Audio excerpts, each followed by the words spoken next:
Welcome to our 8th segment of life lessons.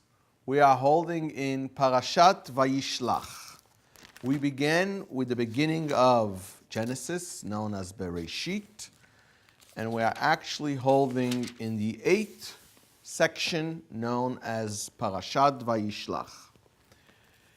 But before that, as an introduction, there's a known example, I would say, a parable that they say. That normally we say to a partnership, you need to have two important things. You have to have money and you have to have experience. And when there is money and experience, then it's a beautiful match. So here we go. There was one time, there was one person had money, but he had no experience. The other person had a lot of experience, but he had no money. So they got together and they made a partnership. But what happened is that the person with the experience now has all the money, and the person with all the money is left with some experience. So in other words, you have to be very careful about any kind of venture or partnership that you're going to be doing, because sometimes you could be misused or people could use you. So you are coming with all your money, and by the end, as I said, you're going to be left with some experience, means you're left with nothing. You lost everything that you had. So, but when it's done right and you know what you're doing, so then it's beautiful because you are relying on someone else's experience that you don't have, and then it's good for the two of them because you had doubled and tripled all your money that you have, and you gained the experience because this is what is supposed to happen. Really, all the stories in the Torah, what we call the Bible, are all that kind of lessons. They're all telling us about our relationship, and I'll soon explain it's a partnership about experience and money. Money is because there is a fact in the world that we live that without money, you go nowhere. Till it came to the point that unfortunately, that we have so many people that are dependent on favors of others because you can't survive. So or it is going to be, if you don't have, so or there's going to be charity from the house of worship that you belong to, or in the case here in the United States, as of lately, is depending more and more on the government, but we won't go into that discussion. But on the person on their own, it's very hard. But we know, for example, what the Maimonides teaches us, and this brings a very interesting point. The Maimonides teaches us when it comes in giving charity, there's many different levels of giving charity. Praiseworthy. So praiseworthy is you go on the street, you see somebody that is half-dressed, has nothing what to eat, and you help them out. This is praiseworthy.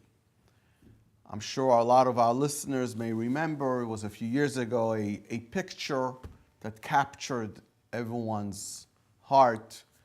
And it was in Penn Station in New York, I think.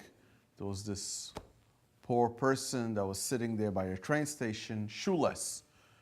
No shoes, and it's very cold out there.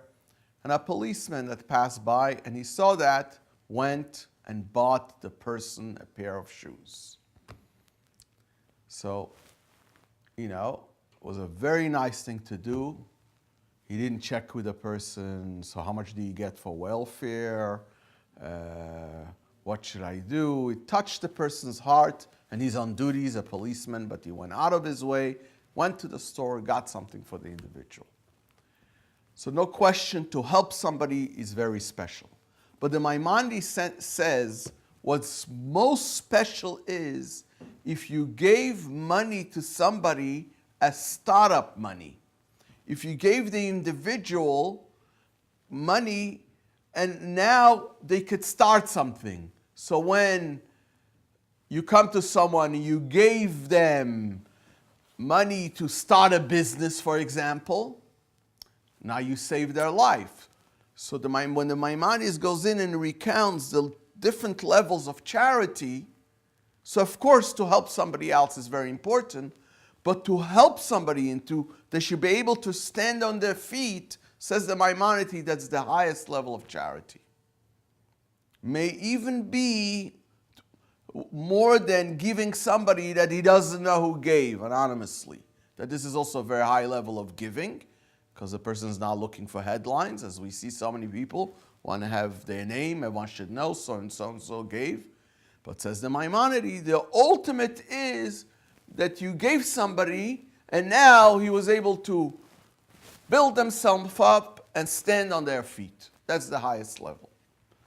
So that's the idea. So the person, this is the real partnership. The real partnership is somebody that has the money, the other person has the experience but doesn't have the money, but now you gave him the money, and with that he became a partner to help out the person to stand on their feet. So back to our life lessons here of the Chumash. I'm saying, so in a deeper sense, if we go from the beginning, we'll see that everything is in that direction. Because what God has done, He has created a world for us, and in a deep way, He gave each one of us a certain experience. The fact itself that we are human beings in this world, regardless of whatever background that we may have, each one of us has a certain experience. And as we mature, there's certain things that we get from the parents in the kind of a house that we grew up. Sometimes it's from the education that we get in the school that we went, the college that we get, the teacher that we involved with, the rabbi that we go to. So each one of us develops a certain kind of experience. But this is what the Torah wants from us. I'll be more specific what God wants from us. To be able to create a partnership. To be able to take the experience that we have and to be able to share it with somebody else. And therefore, all the resources, and this is what the money represents over here, resources that we need. As I said before, we live in a world you can't, without money, going nowhere. So every person has to have resources. But when you match those two things together, then we could stand on our feet. So from the beginning of creation, when we read all the stories in the Torah, and some of them represents of struggles and challenges, it's all to bring out this point, how to deal with a situation and be able to bounce back, to be able to transform the situation into an advantage. From beginning, this is the story of the flood, this is the story of Noah, the story of Abraham, Isaac, Jacob. And when we come to our Parshat VAYISHLACH, that's what we're talking about in this 8th section, this is what we're dealing with. Here's Jacob coming back after he was away for 22 years. He's coming back. And he had, before he left, he was at home by his parents, great parents, Isaac and Rebekah, Yitzchok and Rivka. What could be more than that? And then he had to leave. Because why? Because his brother Esau is after him. His parents tell him, you need to go and get married, and the only one to get married to is someone from the family. Go to Haran. He comes there. He gets involved with Lavan, that tricked him, as we mentioned the last time. So his 20 years that he's away from home are not an easy time. But despite all these challenges, where did he bring up the majority of his family? Is over there. Got married, has his kids, worked with the sheep, was very successful. And now finally he's on his way back home. But he's got one more big challenge. and that is the encounter with his brother Esau. So this is what these verses talk about the encounter. So we see something very interesting, that there's lessons to take out here. Number one, how Jacob prepares himself to greet his brother. Now we have to understand, in a deeper sense, what's going on over here, because sometimes it's hard for us to understand this kind of a story of brothers fighting. We know that this exists maybe in some families, but in this family, the family of Isaac and Rebekah, there should be twin brothers till the fight, till this point, the one wants to kill the other. So in Kabbalah, they tell us there's something much deeper than that, because it tells us that in a way, each one of us, we have inside us the positive point of us, that this will be the Jacob in us, and then we have the negative in us, and that's the Esau part that exists in each one of us. God did not create us, as we would say, as angels. Maybe when we were younger, we would hear from our mother sometimes, what an angel. So we got accustomed to think that we are angels. But as we mature, we find out that maybe there's a long road to become an angel. But really what it is because there is a challenge day by day. It's written that we are put together from good and evil inside us, because at the same time, this is what we are, very different than the animal kind. The fact itself that we have a mind to think, so we could in 1 second think to the positive or right away to the opposite.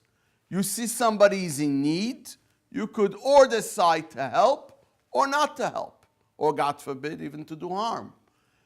All in the same person. But inside us, this is the challenge that we have. If we take it a little bit deeper, even in our service to God, I could decide. Do I go to services? Let's say, for us Jewish people, when it comes to Sabbath, do I go to the synagogue? Or I decide today to waste my time because I don't have to go to work and flip channels for the next 3-4 hours. Maybe a very interesting thing to do, but it's cold outside, let me stay home. So we have all the time inside us. They may not be what we call, God forbid, evil, but I wouldn't call that positive. So constantly, in a way, we have that Yaakov and Esau struggle inside us.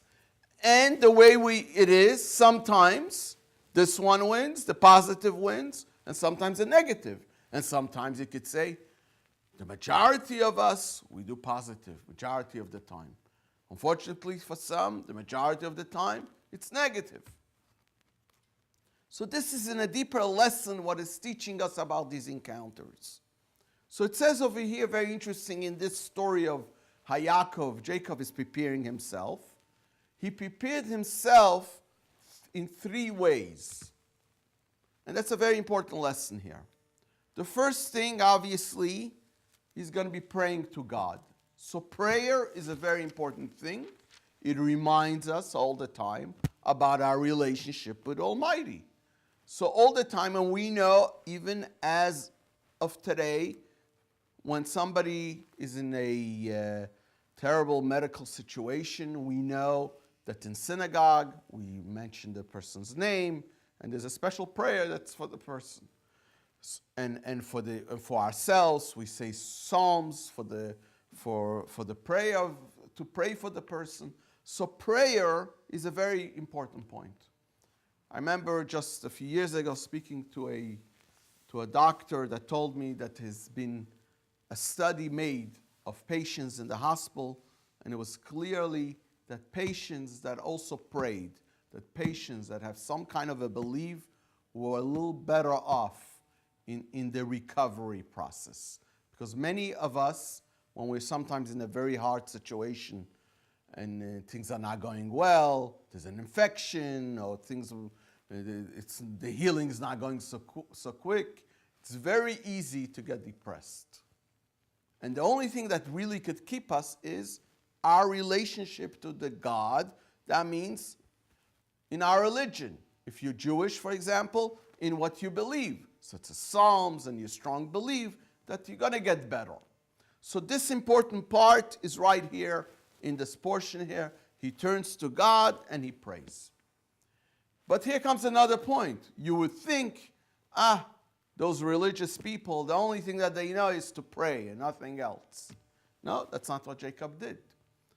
He also is trying to win Esau on his side. So what is he doing? Some people call it appeasement. I wouldn't call it appeasement, but what did he do? He sends him a gift. He sends Esau a lavish gift in this case here to show him that he has nothing against him. So sometimes our sages explain to us to deal with this situation is not to be harsh. The opposite. Sometimes you need to give a gift.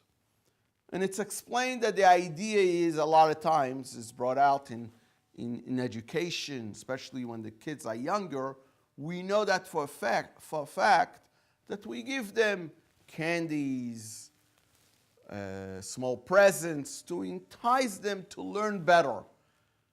So imagine somebody's going to come and say, that's the wrong way of doing things. You really have to be very strict. Don't give any presents, don't give any points.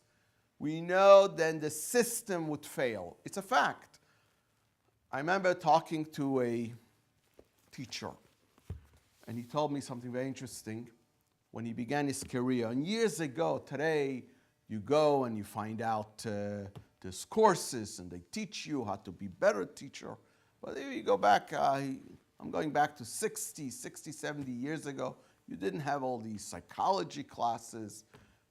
People were looking for jobs. They got hired to be teachers, and you had to hope that the person has some patience, the teacher, she or he, has patience, and things will work out. And we know that sometimes there were situations that you would say, this teacher really doesn't know what he's doing. But in this case, this person told me, start to teach. This is going back to the Jewish day school. And he didn't know much. And he's trying very hard. But he had a very tough class. And he's teaching what we would call Bible, the Chumash with them, and it's going nowhere. They're not learning, they're wild, and as much as he's trying, it's not working.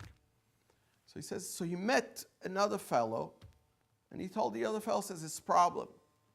So says, the person's told him, he says, why don't you try a point system? Says, and it hit him, and he understood it. He says the next day he came into class, and on the board, he had everyone's name, and he says, by the end of the lesson today, whoever behaved, you're going to get certain points, and whoever gets 50 points or 100 points will get a present. That's it. He says it changed the whole situation. By the end of the year, his class was one of the best classes in the whole school. A simple thing that sometimes we don't realize. Till we come in our days, it's starting to tell you, you're creating competition, terrible. With all these new modern ways how people we should just be angels the way we were born and everything should just fall from heaven. So we see from Jacob, he has a problem. He got Esau. So besides the fact that he's praying, he's a religious person. So he's praying, but he's not just going to rely on prayer. He's going to try to win Esau over. He'll send him a gift. But then comes the third one. Not enough prayer or gift. He also was ready to do combat. And this is something very interesting because this is the Torah. You would think, what? The Torah advocates he should be ready to fight? Yes, the Torah tells us from Yaakov's thing he was ready. In other words, emotionally, not necessarily you should have to use it, and you shouldn't have to use it, But if you want to show that you're sincere about what you believe, you need to show that you're ready to fight for your principles. Because if you show, yeah, I believe so and so, but I'm just going to sit with my hands folded and let everything, as they say, let the chips fall wherever they are. And that's it. Then you lost it. So we see something very interesting here. So he's praying to God. He sends a gift. And then he says he divides the camp into two groups. And he's ready that if Esau is going to fight, he's not just going to stand there. He's going to fight him back. Now the amazing thing about this whole story is that when Esau comes, now Yaakov did all these things. So he's armed with his prayer. And Esau saw the gift. And then he saw how Yaakov is positioned. So he's no fool. So he realized that Yaakov is ready to fight if he needs to fight. And at that instance, he hugged his brother. The sages tell us he had in his mind to do harm. He was coming with 400 men. Why would Esau go greet his brother with 400 strong people? To what? So there's no question. He was ready for a showdown. But something happened. And when he saw that Jacob really means it, and how does Jacob really means it? Because he's armed with these three things. He's armed with his prayer, he's armed with the gift that he gave him, and he's also armed to fight for his principles. And when he saw all those three things, there was a change of heart.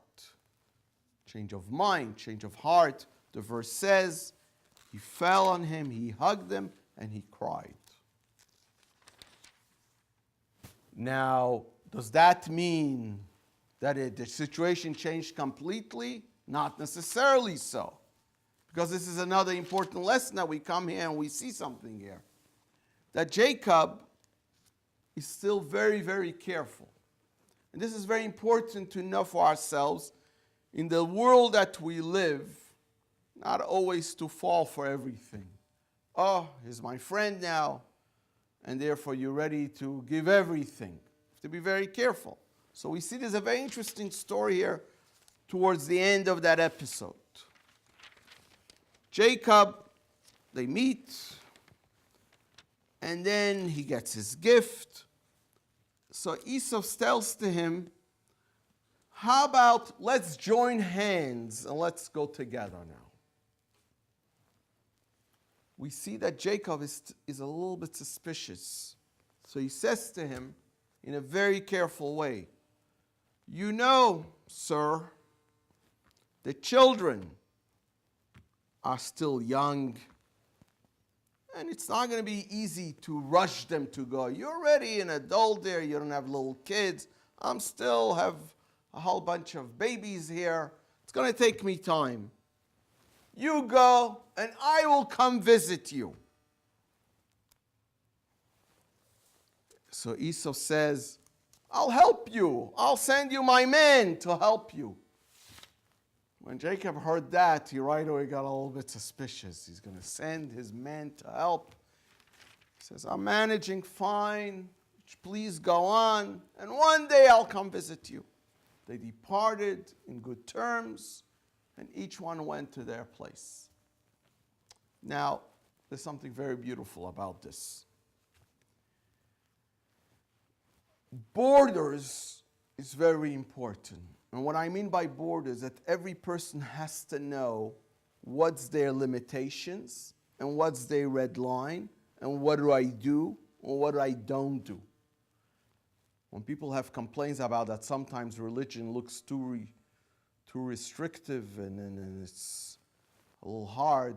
It's the opposite. It helps our set of mind because we know that there's a certain red line. The problem is a lot of times with us human beings is when we don't know what our red line is and we could keep on creating new red lines. Without going in too much to the politics of it.